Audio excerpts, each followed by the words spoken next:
آداب، اعجاز نیوز میں خوش آمدید۔ اگر آپ ہمارے ریگولر ویور ہیں تو اس محبت اور خلوص کے لیے ہم شکر گزار ہیں، اور اگر آپ آج پہلی مرتبہ ہماری ویڈیو دیکھ رہے ہیں تو خوش آمدید۔ اپنے چینل پر ہم ہر ہفتے ایسی خوبصورت اور معلوماتی ویڈیوز لے کر آتے ہیں جو دلکش ہونے کے ساتھ ساتھ معلومات افزا بھی ہوتی ہیں۔ اگر آپ کو ہماری یہ ویڈیوز پسند آئیں تو ہمارے چینل کو سبسکرائب کرنا مت بھولیے اور ساتھ لگے بیل آئیکن کو بھی ضرور دبائیے تاکہ ہماری ہر آنے والی معلوماتی ویڈیو سب سے پہلے آپ تک پہنچ سکے، اور اگر آپ اسے اپنے دوستوں کے ساتھ شیئر کرنا چاہیں تو ضرور کیجیے۔ قسطنطنیہ 1100 سال تک سلطنت روما کا پایہ تخت رہا ہے۔ یہ اپنے عروج کے زمانے میں دنیا کی سب سے بڑی طاقت سمجھا جاتا تھا۔ اس کی تہذیب و ثقافت پوری دنیا پر چھائی ہوئی تھی۔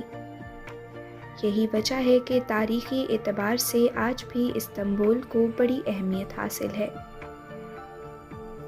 مسیحیوں کے مشرقی کلیسا کا مرکزی شہر بھی یہی تھا، جس کے سربراہ کو پطریرک کہا جاتا تھا۔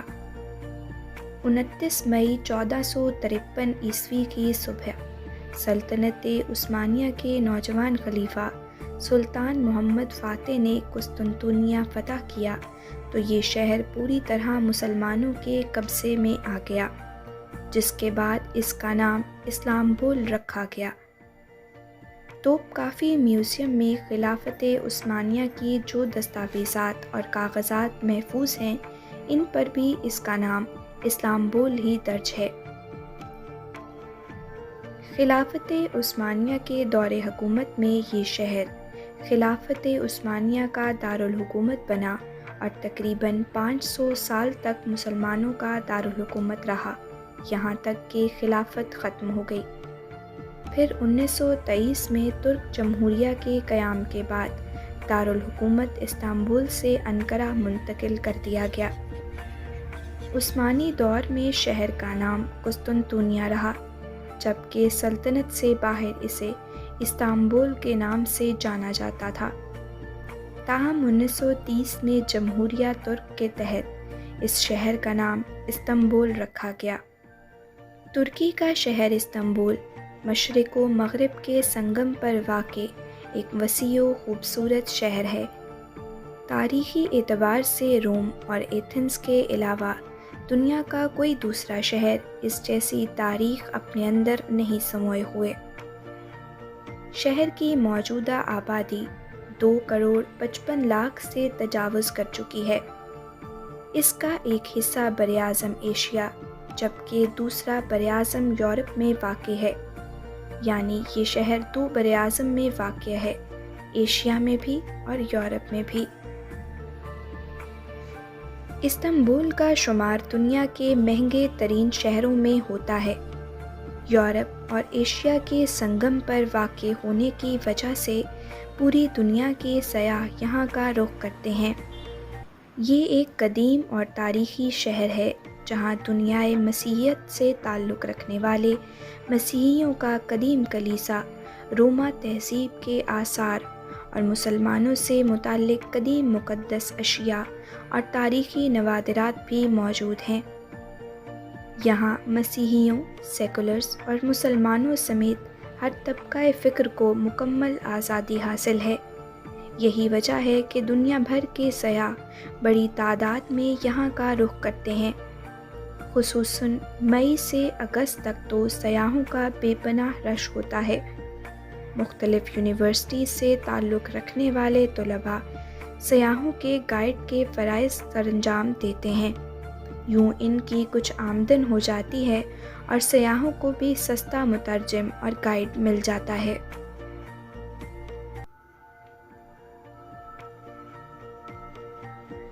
جامع مسجد سلیمانیہ، مسجد سلطان احمد، آیا صوفیہ، توپ کافی محل، کتب خانہ سلیمانیہ، امریکہ پارک، رومیلی حصار، باسفورس پل، ایشیائی پل، قاسم پاشا، جامع مسجد و مزار ابو ایوب انصاری، دیوارِ قسطنطنیہ، اسماعیل آغا یا غلاطہ ٹاور جیسی جگہوں پر سیاحوں کا رش قدرے زیادہ ہوتا ہے۔ استنبول شہر میں آنے جانے کے کئی ذرائع ہیں: میٹرو بس، ٹرین، ٹرام اور ٹیکسی۔ شہر خاصا گنجان ہونے کی وجہ سے ذاتی گاڑیاں استعمال کرنے کا رجحان بہت کم ہے۔ استنبول اگرچہ اونچے نیچے راستوں، کھائیوں اور بلندی پر مشتمل ایک پہاڑی علاقہ ہے، تاہم یہاں کئی منزلہ عمارتیں اور فلیٹس بھی ہیں۔ اس شہر کا محل وقوع کچھ عجیب و غریب سا ہے۔ قدیم استنبول پہاڑی علاقے اور چھوٹی چھوٹی گلیوں پر مشتمل ہے، اور دنیا کے دیگر قدیم گنجان آباد شہروں کی طرح یہ بھی پارکنگ کے مسائل سے دوچار ہے۔ شاید یہی وجہ ہے کہ لوگ ذاتی گاڑیاں بہت کم استعمال کرتے ہیں۔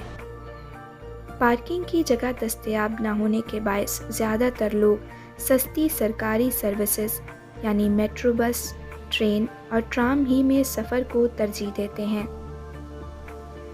ہر ایک منٹ بعد میٹرو بس، ٹرین یا ٹرام آ جاتی ہے جو پورے شہر لے جاتی ہے۔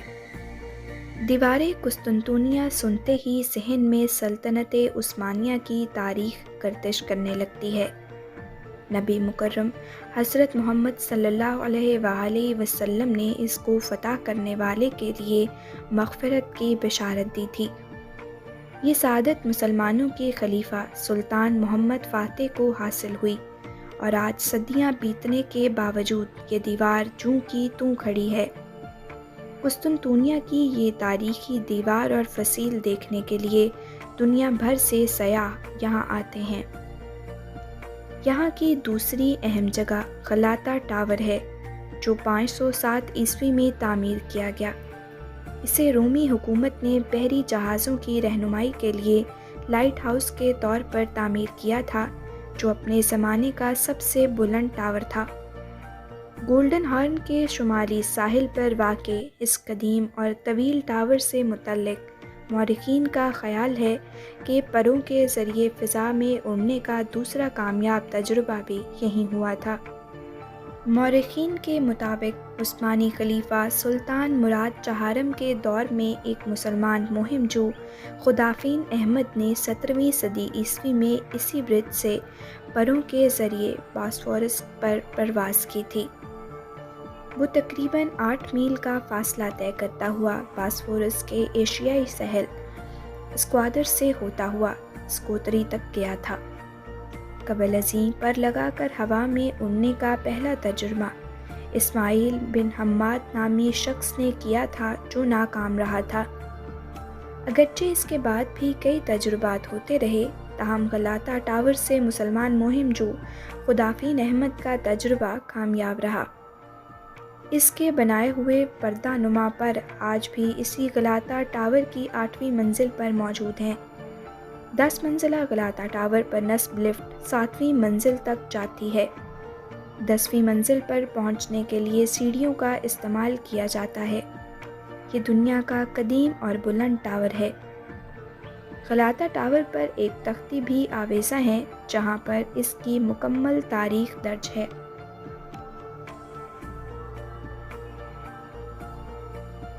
موسم کی بات کی جائے تو استنبول کا موسم عموماً سارا سال ہی سہانا رہتا ہے۔ یہی وجہ ہے کہ شہر ہمہ وقت دنیا بھر کے سیاحوں سے کھچا کھچ بھرا ہوا نظر آتا ہے۔ استنبول میں شورافاق عجائب گھر توپ کافی بھی کسی تعارف کا محتاج نہیں۔ یہاں پر کسی بھی قسم کا سامان اندر لے جانے کی اجازت نہیں ہوتی۔ چیکنگ کے لیے طویل قطار میں رکنا پڑتا ہے۔ یہ عجائب گھر توپ کافی سرائے 1465 سے لے کر 1853 تک دارالخلافہ قسطنطنیہ میں عثمانی سلاطین کی باضابطہ رہائش گاہ تھی۔ یہ محل ریاستی معاملات کا مرکز تھا اور آج کل ایک عجائب گھر کی حیثیت سے استنبول کے بڑے سیاحتی مقامات میں سے ایک ہے۔ محل کی تعمیر کا آغاز 1459 میں سلطان محمد فاتح کے حکم پر ہوا۔ یہ محل 4 مرکزی احاطوں اور کئی چھوٹی عمارات کا مجموعہ ہے۔ اپنے عروج کے زمانے میں یہاں 4000 سے زائد افراد رہائش پذیر تھے۔ اس میں داخل ہونے والا شخص حیرت میں غوطہ زن ہوا جاتا تھا۔ یہ عجائب گھر ہر اعتبار سے وسیع تر ہے۔ اس کے تمام حصوں کو تفصیل کے ساتھ 2-4 گھنٹوں میں دیکھنا ممکن نہیں ہے۔ یہاں پر بے حد قیمتی نوادرات محفوظ کر کے رکھے گئے ہیں۔ ان میں سے زیادہ تر نوادرات کا تعلق اسلام کے ابتدائی دور سے ہے، جبکہ چند ایک تو رسول اللہ صلی اللہ علیہ وآلہ وسلم کی بعثت سے ہزاروں سال پہلے کے بھی ہیں، جن میں حضرت یوسف علیہ السلام کا عمامہ اور حضرت موسیٰ علیہ السلام کا عصا بھی شامل ہے۔ اسی عمارت میں حضور صلی اللہ علیہ وآلہ وسلم کا عمامہ، تلوار، دانت اور داڑھی مبارک کا بال بھی موجود ہے۔ ان کے علاوہ حضور اکرم صلی اللہ علیہ وآلہ وسلم کا جبہ، تیر کمان، مہر اور پاؤں کا نشان بھی یہیں موجود ہے۔ میوزیم کا ایک حصہ تلواروں کے لیے مخصوص ہے۔ ان میں خلفائے راشدین کی تلواریں ترتیب سے رکھی گئی ہیں۔ دور خلافت میں اس خاص کمرے کے تقدس کا عالم یہ تھا کہ سلطان اور اس کے اہل خانہ کو بھی سال میں صرف ایک بار 15ویں رمضان کو اس کمرے میں جانے کی اجازت تھی۔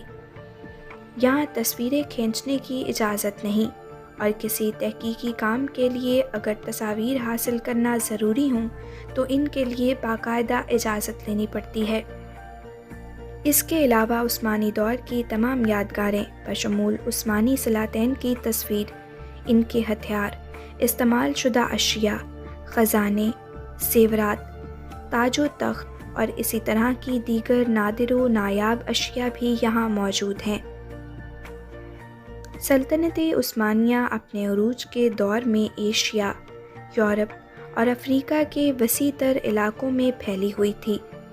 ترکی سلطانوں نے دنیا کے کونے کونے سے نوادرات اکٹھے کر کے انہیں اپنے محلات کی زینت بنایا، اور آج وہی نوادرات اس عجائب گھر میں موجود ہیں۔ یہاں موجود سلاطین عثمانیہ سے منسوب بیش قیمت نوادرات، ان کے زرق برق لباس، نفیس برتن، فولاد، زرہیں، سونے چاندی کے سکے، جواہرات، مرصع ظروف، سونے کے بنے بڑے بڑے شمعدان وغیرہ دیکھ کر آنکھیں خیرہ ہوئی جاتی ہیں۔ توپ کافی میوزیم سے متعلق حضرت مولانا سید ابو الحسن علی ندوی نے اپنے سفرنامے 2 ہفتے ترکی میں لکھا ہے: اگر خدا نخواستہ ترکی کسی زمانے میں دیوالیہ ہو جائے تو اس عجائب گھر توپ کافی کے سونے اور دیگر نوادرات سے بھی کچھ مدت کے لیے ملک کا خرچہ چلایا جا سکتا ہے۔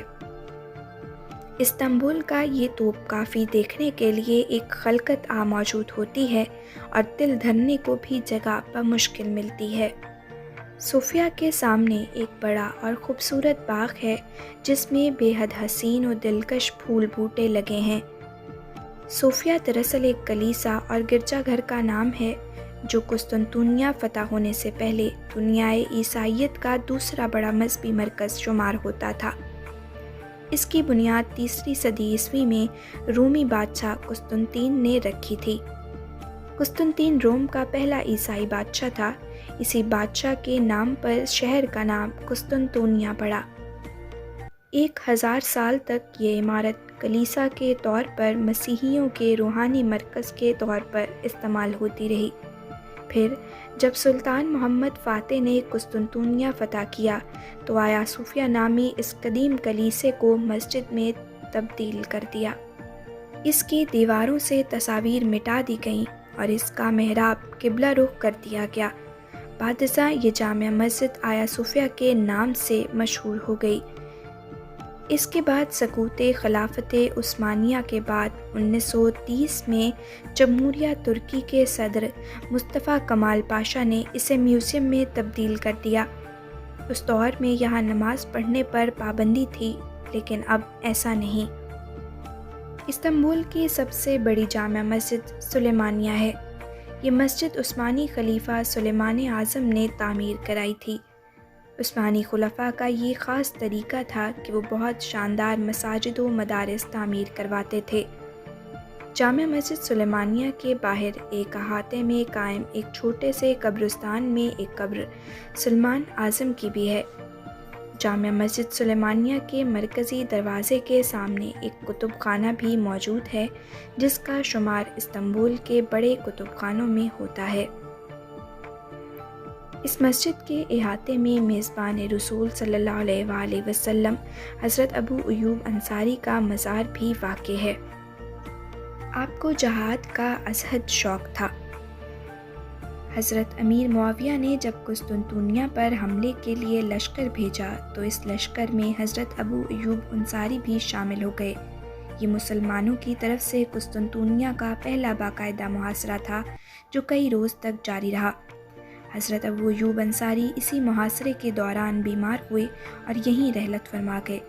مسلمانوں نے ان کی وصیت کے مطابق انہیں یہیں دفن کر دیا۔ مورخین کے مطابق آپ کو قسطنطنیہ کی دیوار کے نیچے دفن کیا گیا تھا۔ بعد ازاں 29 مئی 1453 بمطابق 20 جمادی الاول 1857 ہجری سلطنت عثمانیہ کے خلیفہ سلطان محمد فاتح نے قسطنطنیہ کی فتح کے بعد آپ کی قبر مبارک تلاش کروا کے یہاں جامع ابو ایوب انصاری کے نام سے ایک بڑی مسجد تعمیر کرائی اور ساتھ ہی حضرت ابو ایوب انصاری کی قبر کے لیے جگہ مختص کر کے ان کے جسد مبارک کو یہاں منتقل کرایا، جس کے بعد سے یہ پورا علاقہ حضرت ابو ایوب انصاری کے نام سے مشہور ہو گیا۔ جامع مسجد ابو ایوب انصاری سے متصل ایک قدیم قبرستان میں دور سلاطین عثمانیہ کے کئی اولیاء اللہ، بزرگ، صلحاء اور شہزادے بھی مدفون ہیں اور یہاں ان کے لیے ہر وقت فاتحہ خوانی کرنے والوں کا ایک ہجوم لگا رہتا ہے۔ ترکی کے حوالے سے یہ معلوماتی ویڈیو آپ کو کیسی لگی ہمیں کامنٹ سیکشن میں ضرور بتائیے۔